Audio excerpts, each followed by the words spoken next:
Here are true crime case files. We examine a terrifying case from Rochester, Minnesota in February of 2015 today. This quiet village was rocked just after the Super Bowl's exhilaration by a terrible tale of obsession, domination, and finally murder. Managing the famed Applebee's in Rochester, Minnesota, Larry Harrison was 42 years old. He was renowned for his friendliness. Larry enjoyed watching Minnesota Viking games and was a great supporter of the team. He shared a teenage kid with Lauren, his wife. Having lived for many years in a peaceful neighborhood, they had a comfortable home. For Larry, his family meant everything. Lauren and him have spent more than 15 years married. They first met in college and developed feelings fast. Whether it was coaching his little baseball team or helping with schoolwork, Larry was a loving parent who always made time for his son, Brian. Larry's demeanor earned him popularity in Rochester. He often helped out at the nearby food bank and took part in neighborhood cleanup projects. Larry was occupied organizing a community celebration at his restaurant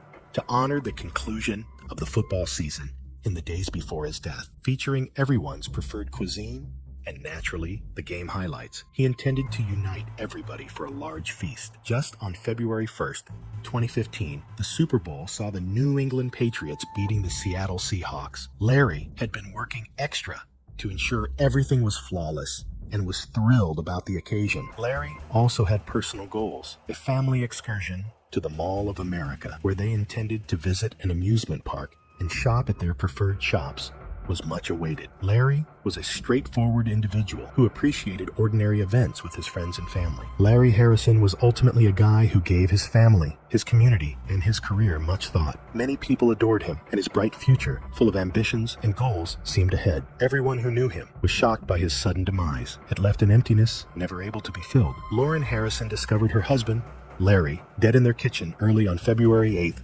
2015, around at 7:30 a.m. Rochester, Minnesota was having a frigid, snowy day. Lauren had got up early to make breakfast. She arrived into the kitchen to see a terrible scenario. Larry's corpse was on the floor in a puddle of blood. He had many stab wounds. The scene horrified and terrified me. Lauren yelled for aid right away. Her loud screams alerted the neighbors, who hurried over right away to investigate. Living next door, Mary Benedictus, one of the neighbors, rushed over to see Lauren. She immediately dialed 911. Upon seeing the graphic sight, Mary said she felt both incredulity and terror. Having known Larry for years, she found it unbelievable anything so terrible could occur. She subsequently related the local news, saying it resembled a dream. Larry was a very decent guy. Why anybody would treat him in this way beyond me. While emergency personnel were on their way, the 911 operators remained on Mary's phone, attempting to keep her calm. Shock and anguish drove Lauren to hardly speak. Not sure she could understand the terrible truth before her, she continued calling Larry's name. Minutes after the paramedics and police showed up, Lauren's expression looked very terrified. The first officer on the scene sat. He secured the area and attempted to reassure her. Larry was soon evaluated by paramedics, but it was evident he had been dead for some time. Word of Larry's passing traveled fast around the little community. Local media covered the startling event, including the Rochester Post-Bulletin. Gathering outside the Harrison house, neighbors and friends whispered to Lauren and her kid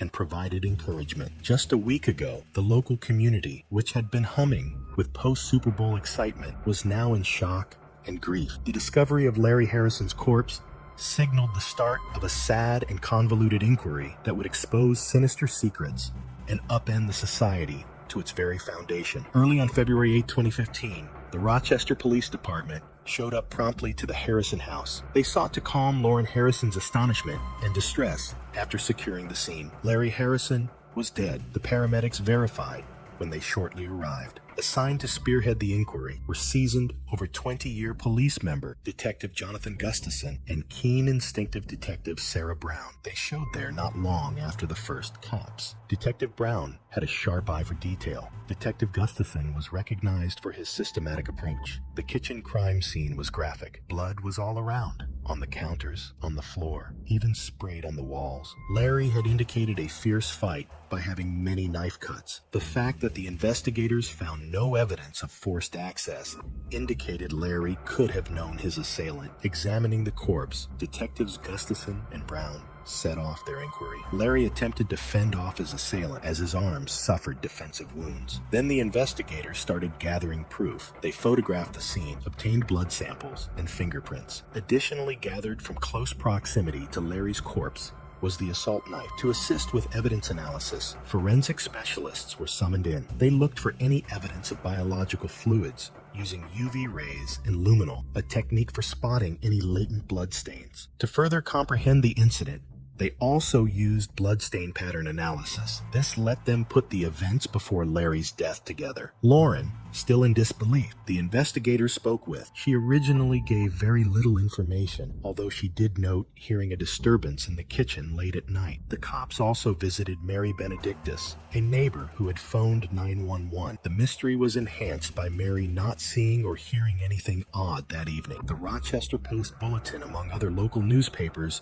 widely reported on the matter. The society was stunned. Everyone wanted to know who could have done such a terrible deed to beloved and respected member of their community, Larry. With an eye towards someone maybe providing information, the police put up a tip line. The investigators understood they had to move fast as the probe developed. Though they required more evidence to make an arrest, the data indicated someone close to Larry. The crime scene marked just the start of an intricate and sad case. The cops initially looked at Lauren Harrison, Larry's wife, working at the neighborhood Mayo Clinic. Lauren, 38, was a nurse. She was well known for her compassion, but the investigators had to meticulously examine everyone Larry knew. Lauren has been wed to Larry for more than 15 years. Although on the surface they seemed to be a happy marriage, the research turned up some alarming truths. Lauren was having sex with closest friend of her 18-year-old son, Garmin Wilson. Her marriage suffered, and she became a suspect in Larry's murder because of this romance. Detectives Gustafson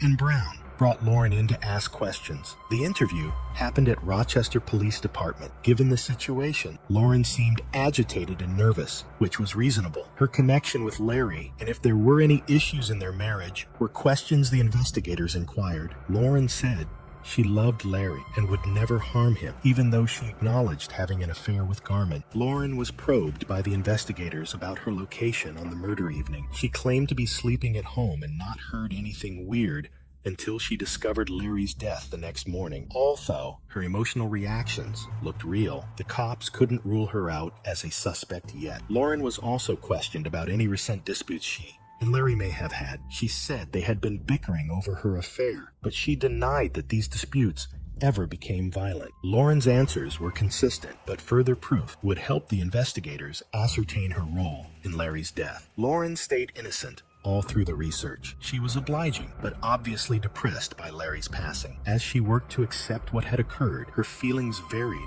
from despair to rage. Though Lauren's cooperation and the absence of concrete evidence against her made it difficult to create a compelling case, the investigators had to weigh every option. Lauren's phone records and bank accounts were also examined by the police. They turned up no suspicious behavior that may directly connect her to the crime. Still, the situation with Garmin Wilson remained a major topic of discussion. Hoping he would clarify the matter, the police decided to bring Garmin in for interrogation as well. The police understood they had to look at other possible possibilities while they kept investigating, though it was a vital component of the jigsaw. Lauren's affair did not provide all the solutions. The investigators understood they had to keep searching for the facts behind Larry Harrison's untimely death. Once Lauren's romance came to light, the police focused on Garmin Wilson, the 18-year-old closest friend of Larry's kid and Lauren's covert lover. Senior in high school, Garmin worked part-time as a mechanic. Though he was charming and well-liked, his connection with Lauren left him in a difficult position. On February 9th, 2015, detectives Gustafson and Brown hauled Garmin in for interrogation. The interview conducted at the Rochester Police Department. Garmin seemed tense, but also obliging. The police questioned him about his connection with Lauren and how it could have influenced Larry, saying it began a few months ago. Garmin acknowledged having sex with Lauren. He said he had nothing issues with Larry and that Larry never knew about the affair. Garmin said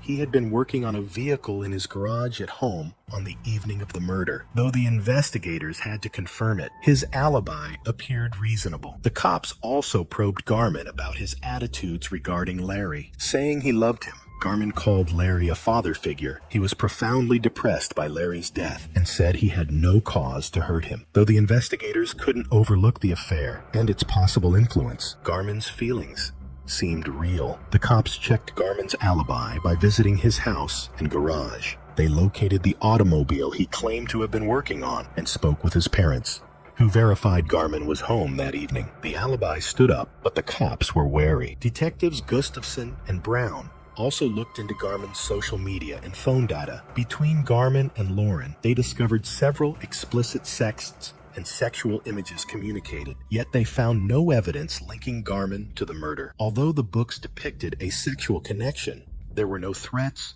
or schemes to hurt Larry. Garman answered the questions with steady calmness. He really worried Lauren and her kid, and his case benefited from his police cooperation. Still, the investigators kept him under suspicion, given Lauren's close friendship and the possible motivation resulting from the affair. Looking at Garman turned up no clear proof connecting him to Larry's death. The police struggled to create a case against him because of his alibi and the absence of damning letters. Although Garman remained of interest, the investigators realized they required more specific proof to either prove or refute his participation. The police discovered Garman's participation in the affair complicated the case, but it also revealed the complex connections in the Harrison home as they carried on their inquiry. Just 2 days after Larry Harrison's murder, on February 10th, 2015, Rochester, Minnesota was covered in severe snowfall. The cops kept looking, even with the severe weather. Detective Sarah Brown wasn't sure what she would find when she decided to investigate Margaret Smith's bedroom, but the discovery left her deeply unsettled. Hidden among Margaret's belongings, Sarah uncovered a set of letters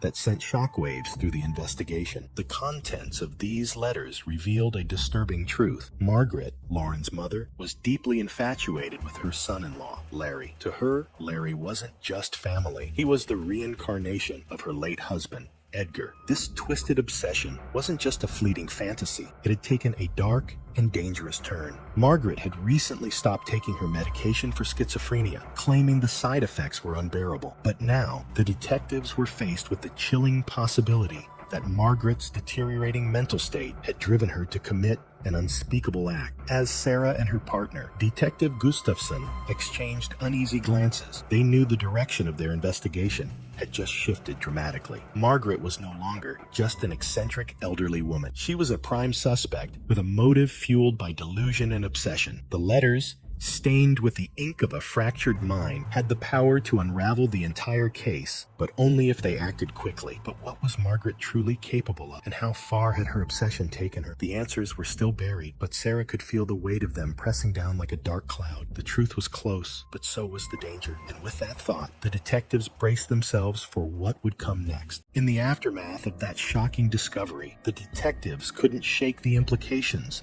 of Margaret's letters. The room was heavy with the realization that this case was far more complex and far more dangerous than they'd initially thought. As they pored over the letters, analyzing each twisted word, the weight of Margaret's delusions became all too clear. Forensic experts confirmed that the letters were indeed written by Margaret, solidifying her as a key figure in the investigation. But it wasn't just the letters that haunted the detectives, it was the timing. Margaret had stopped taking her medication roughly a month before Larry's murder, raising a grim question. Could her mental state have driven her to kill? The team had to navigate a maze of mental illness, obsession, and family dynamics, and every turn brought them closer to uncovering a horrifying truth. They were now forced to consider the unthinkable. Had Margaret's delusions pushed her to murder the man she believed was her lost love reincarnated? The detectives knew they were on the brink of a breakthrough, but with every answer, more questions emerged. The case had taken a dark turn, and the detectives were about to dive deeper into a web of obsession, control, and tragic delusion that could unravel everything they thought they knew. Margaret's mental health problems caused her to behave erratically. Lauren was astounded to find out about the letters and degree of her Larry infatuation. Analyzing the letters, forensic specialists verified Margaret wrote them. Margaret's medical records revealed she had stopped taking her medicine around 1 month before Larry's murder. This data indicated Margaret's mental condition could have had a part in the crime. The case underwent a sea change when the letters were found. It gave the investigators a fresh incentive and improved awareness of the dynamics in the Harrison residence. Although the probe was far from over, the cops were coming near to revealing the truth about Larry Harrison's murder. Today, the cops had a fresh top suspect. Margaret was probably a possibility for the murder given her mental health problems and fixation with Larry. To support an arrest, however, they need additional data. Hey, true crime case solvers eager for more real-life murder puzzles, kindly like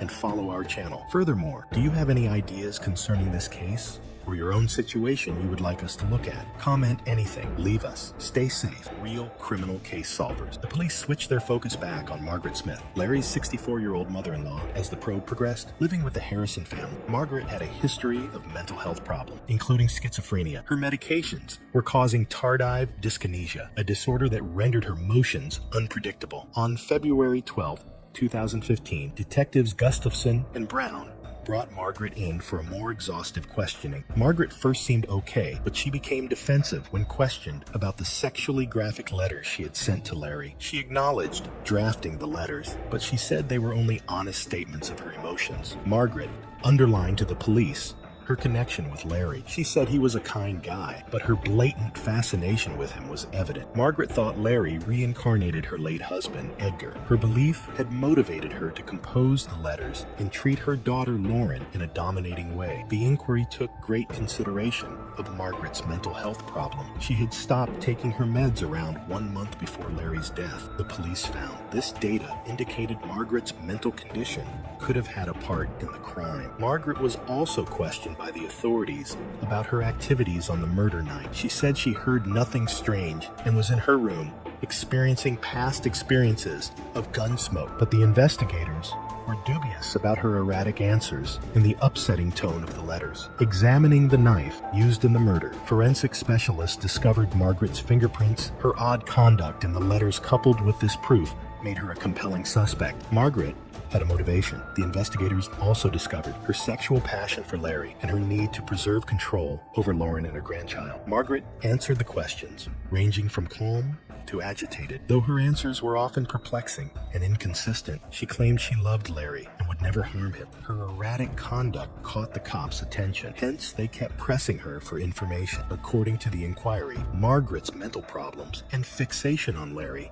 had produced a perilous scenario. Her halting of her medicine and her illogical views about Larry suggested a probable murder motivation. The police came to see they had to take all factors into account as they acquired additional evidence. Important components of the jigsaw were Margaret's mental health and her past of unpredictable conduct. The investigators understood they had to be exhaustive in their search to guarantee they found the truth behind Larry Harrison's sad demise. The Rochester police breakthrough in the investigation on Valentine's Day 2015. Margaret Smith, Larry's 64-year-old mother-in-law, was found to be the killer after gathering an examination of all the data. Living with the Harrison family, Margaret suffered from mental health problems for a long time. Her declining mental condition and fixation with Larry had produced a sad result. The cops put together what transpired on the murder night. Margaret had addressed Larry in the kitchen, bluntly asking that he have sex with her. Margaret's devotion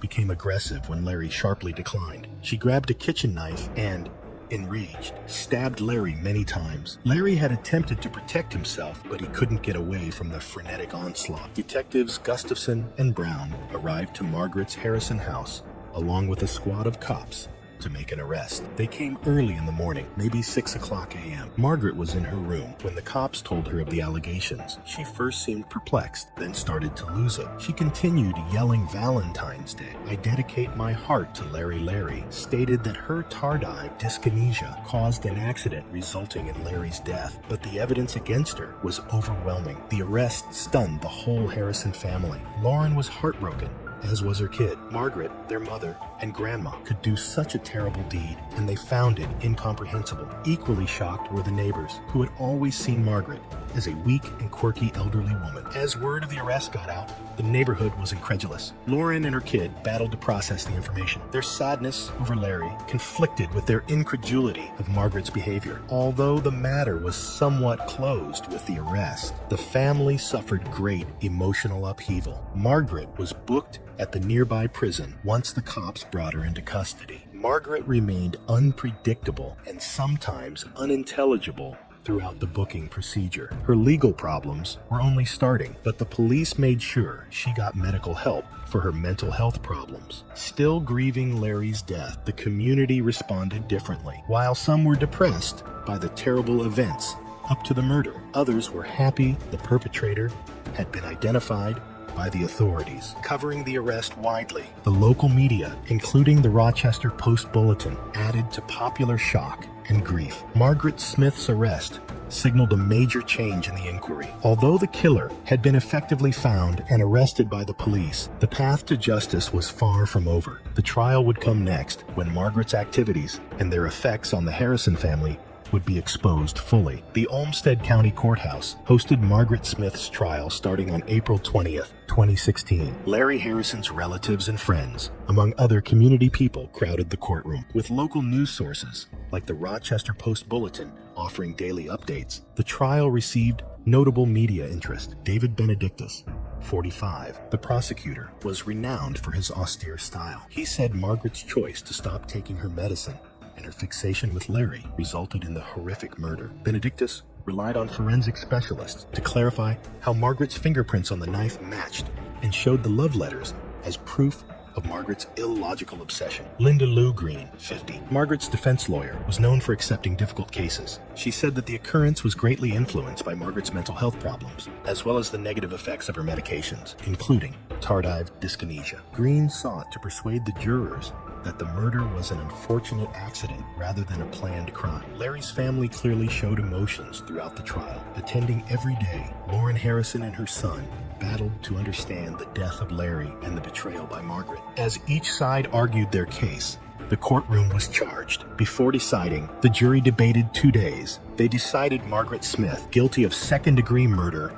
on May 5th, 2016. Though admitting the seriousness of her act, the court sentenced her to 25 years in jail based on her mental health problem. For Larry's family, the decision brought both a great pain and closure. Lauren said she was relieved justice had been done, but she was devastated at the death of her spouse and her mother's behavior. The community responded differently, some believing the penalty was reasonable, while others felt it was either too severe or too mild. Margaret responded to the result in disbelief. She said the murder was an accident and said she never intended to kill Larry. Her wild behavior persisted, and she was put to a facility serving her time where she could get mental health therapy. Strong arguments from the prosecution emphasized Margaret's obsession and the planned character of the crime. David Benedictus was commended for his exhaustive efforts to get the conviction. Conversely, the jury found Linda Lou Green's defense to be sympathetic but finally persuasive. The completion of the trial was the end of a terrible chapter for the Harrison family. Seeking to support Lauren and her kid going ahead, friends and neighbors volunteered their assistance. The media extensively reported the decision and sentence, therefore highlighting the complexity of mental health and criminal proceedings. Years to come, Rochester would feel the effects of Larry Harrison's murder and Margaret Smith's trial. Although the community was glad justice was done, the terrible events of February 2015 still profoundly troubled them. Life gradually started to return to a new normal for the Harrison family and others engaged in the case after Margaret Smith's conviction and sentence. For Lauren Harrison and her son, Larry's murder set forth a challenging road of healing and law. Friend, neighbor, and the community came together around them during this trying period to provide encouragement. Lauren made the decision to leave the home the sad incident had place in. She moved to a calmer Rochester area with the aid of close friends and local volunteers, away from the terrible memories of their former dwelling. She wanted her kid and her to start over. Lauren concentrated on reconstructing her life throughout the months after the trial. She went back to work at the Mayo Clinic, where patients and staff members both welcomed her. Many in the community who respected Lauren's bravery in the face of hardship, found inspiration in her fortitude and will. Larry's colleagues at the nearby Applebee's honored his legacy as well. In March 2015, they planned a memorial ceremony, inviting friends, patrons, and neighbors to honor Larry's life. The ceremony included music, poignant remarks, and a slide presentation of pictures highlighting Larry's love of his family and commitment to his career. Margaret Smith started serving her term in a state prison concurrently. She had continuous mental health therapy to control her illness and side effects of her drugs. Margaret finally gave COVID-19 her due in May of 2021 and was buried without a tombstone in the jailhouse cemetery, despite her quick efforts to seek pardon for what she done. Though much impacted by the events of February 2015, the Rochester community banded together to help one another. For those impacted by violent crimes, local groups and therapy sessions were provided. The media kept tracking the aftermath of the case, stressing the need of mental health awareness and help for families coping with loss. Lauren Harrison and her son